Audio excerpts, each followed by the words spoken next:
araw na to, tayo ay magdi-deliver ng sibak. Ayan. Nagkakarga kami at samahan nyo ako pumunta doon sa deliveran. And, para may pakita ko sa inyo, paano ba mag-deliver ng sibak? Ayan. Malapit lang naman, kaya pwede naman tayo pumunta. At yun, samahan nyo ako. Ayaw ko kaya i-drive yung truck. Ayaw ko. Hindi, pa ako nakakapag-manual. Matik ako yun. Wala magbubukas sa akin ng ano? Hindi, si ano? Reboy. Yan, paano ka dito? Oy, tatay. Tinan nyo ang truck ko. Ayan o. Ayan o.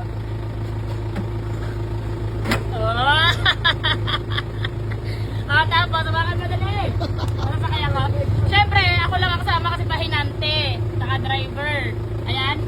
Simula sa amin, 15 minutes mo lang ida-drive papunta sa kanila. Sa may Victoria Home, San Pedro lang yan, kaya malapit lang. At bago ko pumunta sa kanilang bodega, dumiretso na kami sa truck scale kasi yun naman talaga ang ginagawa namin.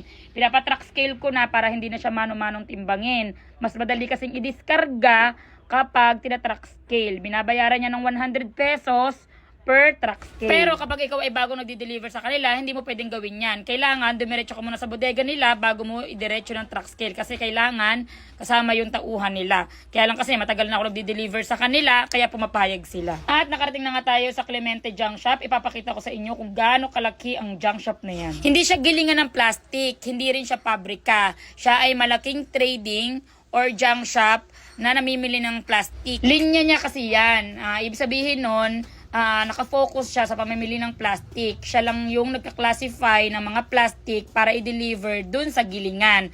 Kasi meron siyang malalaking truck, mga 10-wheeler. At dinideliver niya yan sa Valenzuela. At papakita ko sa inyo kung paano mag-diskarga. Ganyan po, pinupush lang po ng pala yan. Kaya saglitan lang po yan.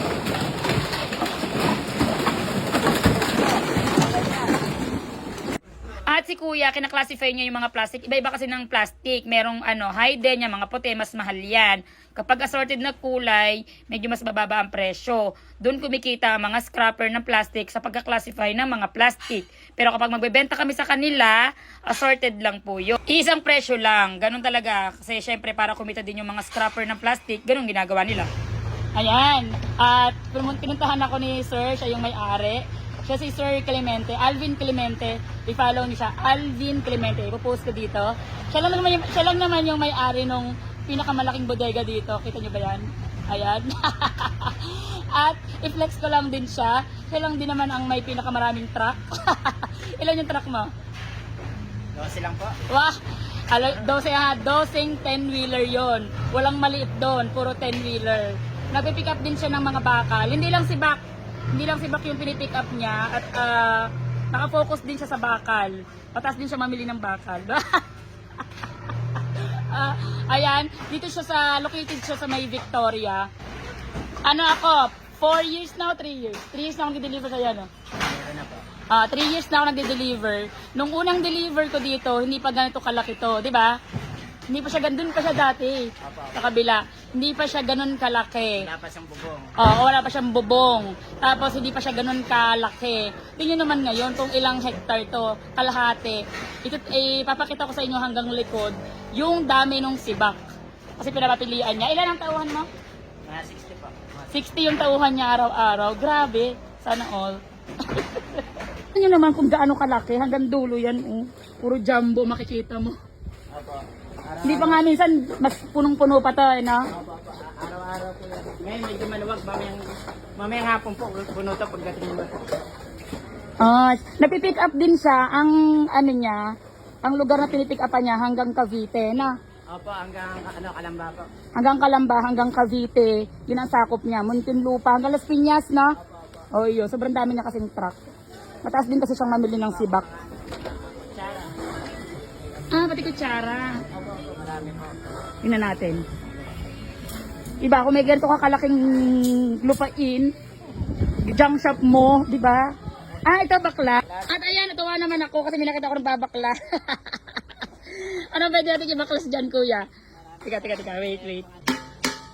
At ayan nga, nakarating ako dito sa may baklasan. Bigla naman ako natuwa kasi nakita ko si kuya, nagbabaklas. Tignan natin kung anong pwede nating baklasin. Wait. Kung dun sa junk shop namin, isa lang yung nagbabaklas, dito kakaiba, 3 sila. Isa si kuya, si kuyang isa pa, at saka andun sa loob. Ayan. Tingnan natin kung may mababaklas tayong kakaiba. Papakita ko sa inyo kung ano yung pwede natin baklasin. At may nakita nga akong babaklasin. Ayan, vacuum, di ba? Ang saya kasi magbabaklas ako sa ibang lugar. At papakitaan daw ako ni kuya ng mas mabilis, at mas maliksi, at mas magaling na pagbabaklas. Ayan, pinukpok lang niya yan. At nabaklas niya po yan ng 15 minutes lang talaga. At ayan nga, pinukpok lang niya. At syempre, sabi ni kuya, nung may-ari, binili lang daw niya nila ng malutong yan at 5 pesos lang. Chinek kung siya ay tanso or alum, pero tanso, kaya ginaw ang pagbabaklas. At yan nga, papakita ko sa inyo kung ilang inabot ng isang vacuum. At magkano ang tinubo ni sir. At hindi naman tayo masaya kahit may tanso yan kasi hindi naman akin tanso yan. Ganon. At ipapakita ko sa inyo kung ilang kilo ang tanso. 0.1, ang bakal niya ay kalahating kilo at ang kanyang malutong ay 1 kilo. Inabot siya ng 52 pesos. Okay, go! Yan, andito tayo kay Clemente Junk Shop. Siyempre, kailangan may challenge din sa may-ari. Hindi lang dapat ako. Ngayon, ipapakita ko sa inyo kung gaano gagaling si Sir Alvin Clemente kung paano mag-classify ng dilaw, bronze, or at zinc. Kasi nagawa ko na siya eh. Siya natin, try natin siya. I-challenge natin siya. Kung kaya niya na nakapikit, kung kaya niya i-classify kung ano yung dilaw at ano yung zinc. Okay. Sumali siya sa kalokohan ko. Sorry, sir. Nag-uupo siya. Ako ka muna. Haluin ko eh. Wait. Kung saan ko pa nakita. Hindi ko mawang karton. Kasi ginawa ko yan eh. Sana, may price yan. Soft drinks. Kailangan rin niya alam eh. Kasi di ba na ano yun, nahahawakan kasi yan, di ba? Nahahawakan yun, alam mo agad ang dilaw at pule, no? Sige. Kasi ako nagkamali ako dyan eh. Sa ano yun eh, sa hawak.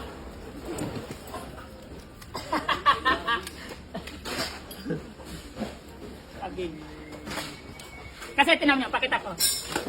Pakita liga, lapit siya. Bago yung cameraman ko, di marunong. Alam, tinan niyo ko yung zinc, ito zinc kasi to. Para siyang dilaw. Pero kapag nahawakan mo siya, malalaman mo kung zinc siya or ikukuskus mo. Dahil nga magaling yung si sir, tagal na kasi siya nagja-junk shop, kaya niyang hawakan to. Hindi ako mapahiya. Okay. At ito na, dapat ipatingting eh. Paglalabas si Sir Alvin, kagaya ng ginagawa. Ay, ito. Ayan, laksan mo yung At ito na nga. 1, 2, 3. Alabas si Alabas ka din eh. Sige 1, 2, 3, go. At ito na nga si Sir Alvin Clemente. Dito ka, sir. Ayan, ang bakit kong kumatingting. Ganun lang. Dito. Sige, tika lang Sige pa. Ayan na. At pipiliin niya kung ano yung hahawak ka, sir, ng tig-isa.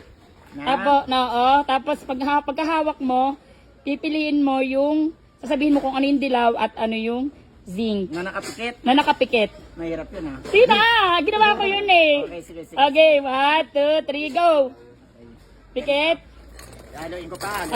Tapos, yan, hawak. Tapos, hawak. Okay, pagka isang hawak lang ha.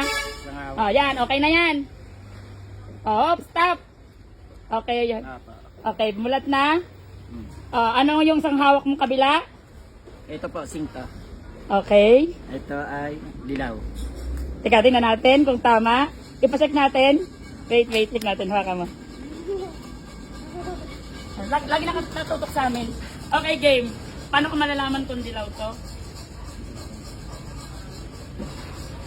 Oh, yung galing mo naman. Dilaw nga siya. Kasi mabigat. Dilaw siya, yan o. Dilaw. Tapos zinc, kasi magaan. Zinc nga siya. Wow! Ay, plakpakan niyo, sir. May pa-soft drinks siya. Ayan lang at thank you, sir. Harap tayo sa camera. Dito. May nauto ako. Yun lang. At follow niyo ang Facebook niya at i-follow niyo yung Facebook ko. Okay, bye.